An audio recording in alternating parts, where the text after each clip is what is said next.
Bismillahirrahmanirrahim. Assalamu alaikum dear students. I am Muhammad Ali from channel Friends Physics.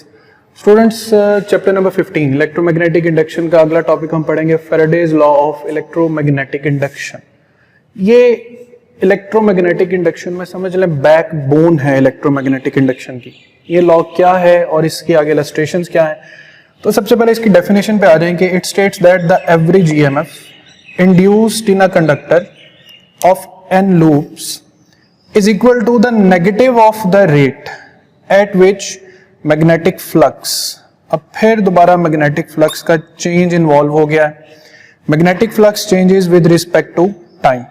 In short, the average EMF induced in a conductor of n number of loops is equal to negative of the rate at which magnetic flux change with respect to time. अब इसकी derivation कैसे Faraday's ने की। उसने कहा कि let's say आपका एक स्टार्टिंग पॉइंट है, उस स्टार्टिंग पॉइंट पर आपका कंडक्टर किसी एक पोजीशन x1 पर है, आप उसे वहां से मूव करके, ठीक है, आप उसे जैसे जैसे यहां से मूव करेंगे, और याद रहे कि आपके कंडक्टर की लेंथ l है, आप उसे यहां से मूव करके किसी दूसरे सर्टेन पोजीशन तक लेकर जाते हैं, और लेट्स से स्टार्टिंग पॉइंट से उस पोजीशन की जो डिस्प्लेसमेंट है वो x2 है।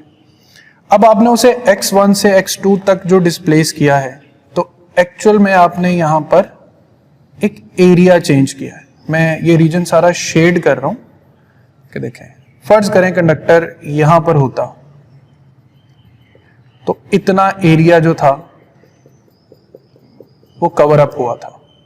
अब कंडक्टर मूव करके इस पोजीशन तक चला गया है, तो ये सारा एरिया जो है ये उसके अंदर इंक्लूड हो गया है। इस सारी जगह को हम डेल्टा ए का नाम दे सकते हैं। क्यों? क्योंकि मुसलसल डिस्प्लेस करने से एरिया जो है वो चेंज हो रहा है। अब ये डिस्टेंस x1 है, ये डिस्टेंस x2 है, तो जो कंडक्टर की फर्स्ट पोजीशन से कंडक्टर की सेकंड पोजीशन तक डिस्प्लेसमेंट होगी वो डेल्टा x होगी। तो डेल्टा x हम फाइंड कर सकते हैं x2 माइनस x1 से, और याद रहे डेल्टा x कैन इंक्रीज और डिक्रीज। इनिशियल पोजीशन से फॉरवर्ड लेते जाएं तो डेल्टा x इंक्रीजिंग है, वापस लेते हैं तो डेल्टा x डिक्रीजिंग है। अब हम मोशनल ईएमएफ का कॉन्सेप्ट यूज करेंगे कि E is equal to minus VBL।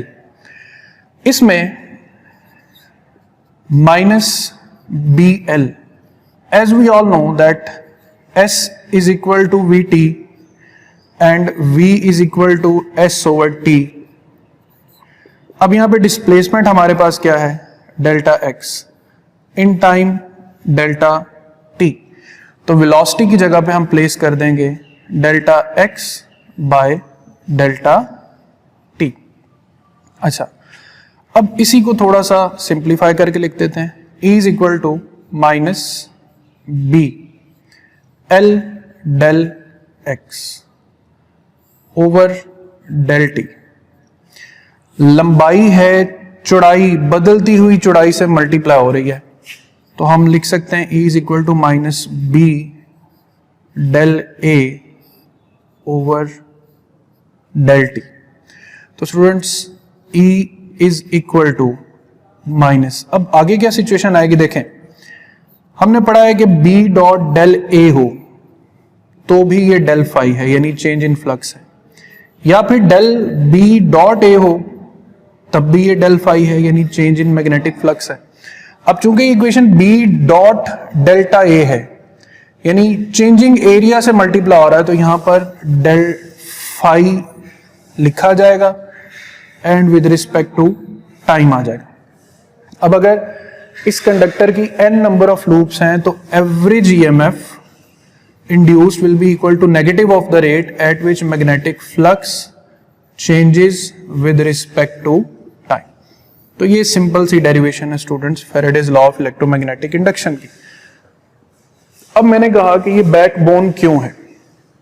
Students, एक ऐसा केस मैंने पहले लेक्चर में डिस्कस किया था जिसमें ना तो कंडक्टर मूव कर रहा था और ना ही कॉइल मूव कर रही थी।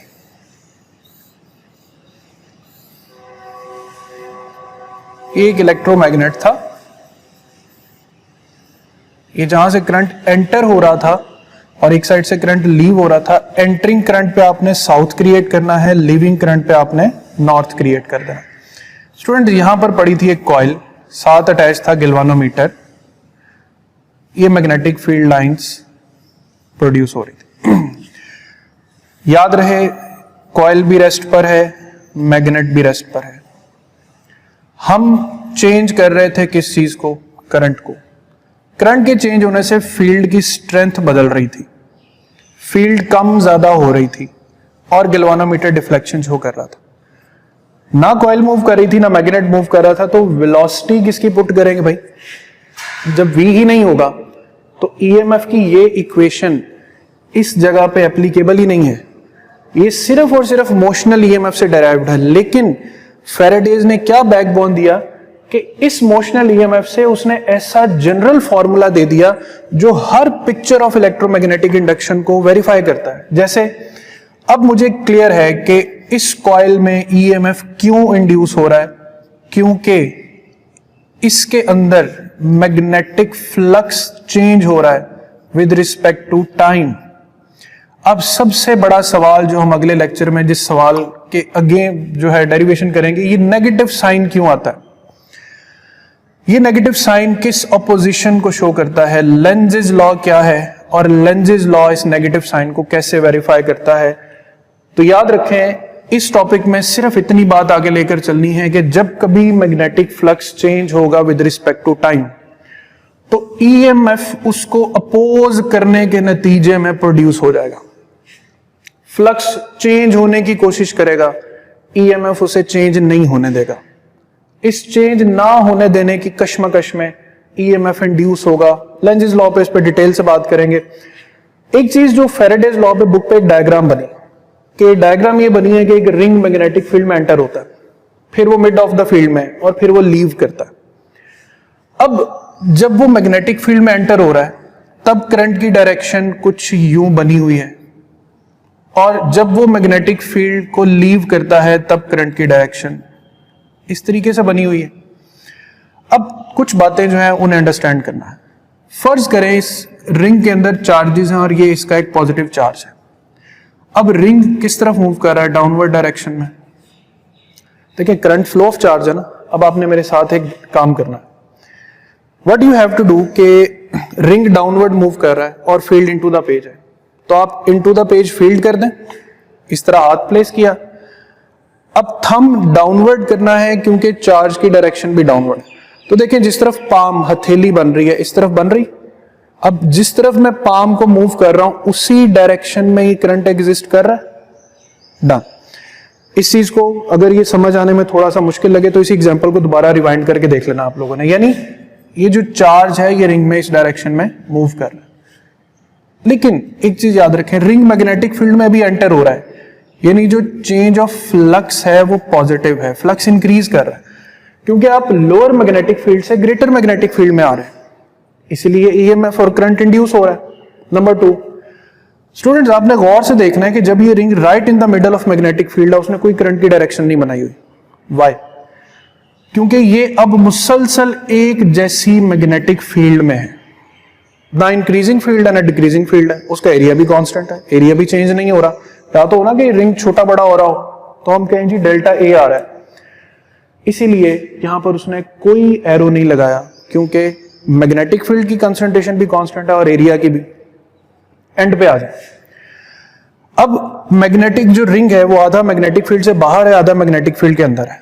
अच्छा, जब ये जिसका जो पार्ट अंदर है उसको सपोज करना है। अब इसी तरह मैग्नेटिक फील्ड और रिंग देखें, अभी भी रिंग डाउनवर्ड ही मूव कर रहा है ना, तो अब आपने देखना है चार्ज भी डाउनवर्ड आ रहा है और magnetic field into the page है। ये देखें, ये मेरा हाथ जिस ओरिएंटेशन में है, फील्ड इनटू द पेज है, चार्ज डाउनवर्ड जा रहा है, ये मेरी हथेली मूव कर रही। मैं फिर प्लेस कर रहा हूं magnetic field lines, thumb downward क्योंकि ये चार्ज डाउनवर्ड आ रहा है, ये फील्ड मूव कर रही है, जो है करंट की डायरेक्शन जो है वो राइट हैंड रूल से शो हो रही। अब यहां करंट एंटी क्लॉकवाइज है और यहां करंट क्लॉकवाइज है। डन। यहां रिंग आ रहा था lower concentration of magnetic field से हाई में, यहां हाई से किस तरफ जा रहा है? लो में। तो देखें इंक्रीजिंग फ्लक्स पर ईएमएफ ने हमें एंटी क्लॉकवाइज करंट दिया है और डिक्रीजिंग फ्लक्स पर ईएमएफ ने हमें क्लॉकवाइज करंट दिया है, स्टूडेंट्स यही है वो नेगेटिव साइन कि EMF opposition of change of flux में इंड्यूस हो रहा है। तो खैर मैं इसको यहां पर इतना कॉम्प्लेक्स नहीं करूंगा, फिर लेंजेस लॉ का टेस्ट सारा खराब हो जाएगा। तो यहां तक आपने इलेक्ट्रोमैग्नेटिक इंडक्शन में फैराडेज लॉ को अंडरस्टैंड करना है, समझना है, डेरिवेशन प्रैक्टिस करनी है। अगला लेक्चर इंशाल्लाह लेंजेस लॉ होगा। अपना ख्याल रखिएगा। अल्लाह हाफिज।